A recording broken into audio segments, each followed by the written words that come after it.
ไม่ทรงค่าตัวใบมาด้วยวิดีโอคาเฮาในฉันตอบเลือกขับตะค่อยปันและเฮงลำนั่นคือดำค่ะยินต้นขอบใจใหญ่ค่ะ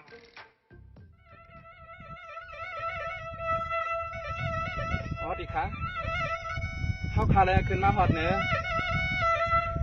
ทุ่งลอยลำนั่นเนี่ยจะว่าในมาหันที่อยู่ที่กินนะทุกคนตื่นจัดเลยแข่นดีเท่ากันเลยกินนั้นข้อคุมในเขาที่ห้องกำวักเขาว่าปานซึกในเขาเปลี่ยนในเย้าเพราะว่าปานซึกตึกยื้อมาหลายปีเมืองกวนขึ้นทางว่าซื้อหมวนซื้อล้วนเมืองกวนในโอนอมันหยาบนานาปอลอมไม่ตัวเตียวนอไม่ซักไม่ตึงก็นอเกียดเขียไปป้าปอเมียพี่น้องกวนเมืองจึงไตในมันก็ปอพ่ออยากขานกินเน่ขานกิน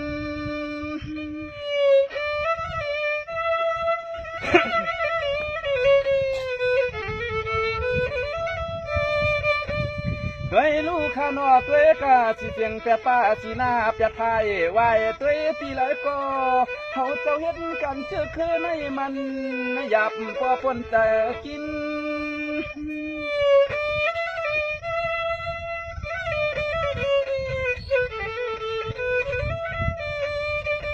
เฮาขาลุกตีเวียงทุ่งเกียงใหม่ในไหนหอดถึงว่าตีเวียงเจ้าทุ่งลอยลำในไหนก็นอจอมเจจอมอะไรมาจอยเถียมเจอจับเจอคือก็ปอเปลี่ยนเที่ยววัดลอยเจ้าคำในเสาในไหนก็นอจอมนาจอมที่จอมมาวัดมาถึงนี้เขา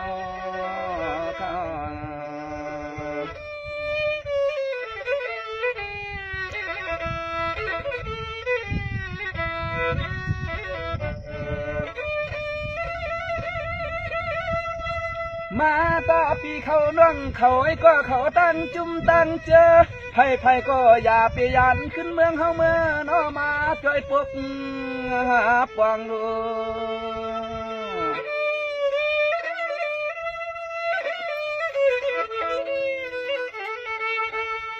ฟังเพื่อเจ้าหันเจ้าซึกก็ยังสมหวังไปอันทา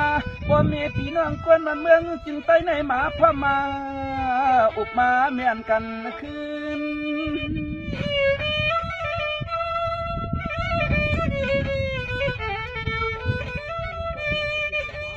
มา